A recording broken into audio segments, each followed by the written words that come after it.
it's me. It's Gruntsalt Monkey again. How are you? How are you doing? Welcome to another video for the Letters Around the World series.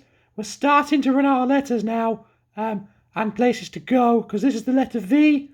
We're going to travel to southeastern Asian country of Laos and its capital Vientiane. First up, of course, we have to look at the flag. Let's zoom in on the flag. Zoom, zoom, zoom. Welcome back to my favourite problem with all of these videos. There is no city flag or emblem or anything for Vientiane, because of course there isn't. So instead, this is the flag for the country of Laos itself. It's mainly blue with two stripes of red on either side.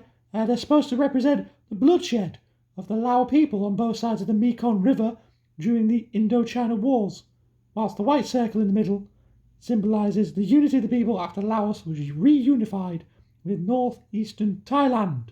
There's actually a very extensive history of Laos and the surrounding areas that I will briefly touch on in a moment. If you ever find the need to get stuck down a rabbit hole on Wikipedia, there's quite a lot to get your teeth stuck into.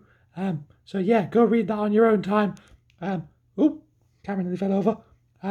We'll cover a little bit of that though. Let's get started.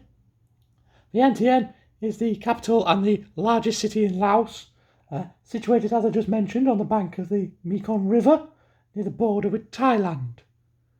It was originally founded as Vientiane, which means the walled city of sandalwood. Ooh, fancy. And it became the capital in 1573. It was looted and then razed to the ground, completely destroyed. Oh no.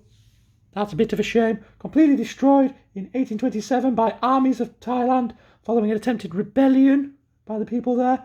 And then it later became an administrative capital under French rule in 1899. It was rebuilt substantially since then, of course.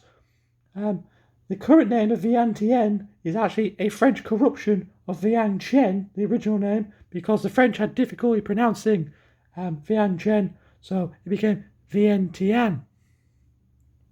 Although it's quite a small city with a population of around 900,000 people, Vientiane is still very popular with tourists who are visiting Southeast Asia.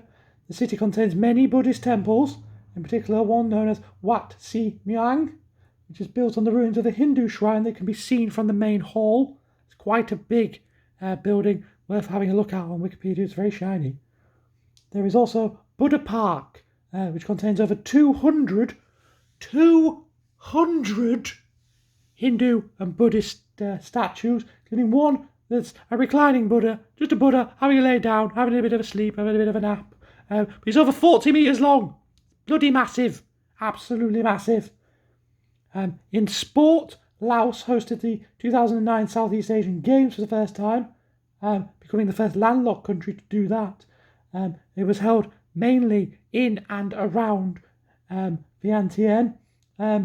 But because it was landlocked, despite the river going through it, they had to cut quite a lot of the water sports they usually held during the games.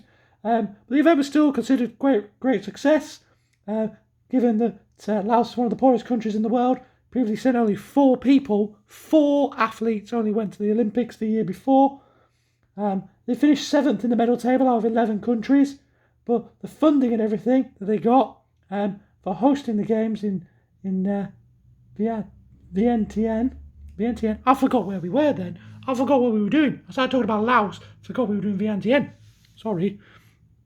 But yeah, the funding they got resulted in the construction of the 25,000-seater New Laos National Stadium, which is on the outskirts of Vientiane, and the national football side now play all of their games there. So it was quite a good success for them, really, in the end. That's about everything I have for you, Vientiane. I appreciate also wandered off quite a bit about Laos. I wanted to do something a little less obvious for the letter V, instead of places like Vienna or Venice, because you already know about those. You already know that Vienna is in Austria, Venice is full of canals. What is Letters Around the World, Series 4, if it's not for education as well as entertainment purposes?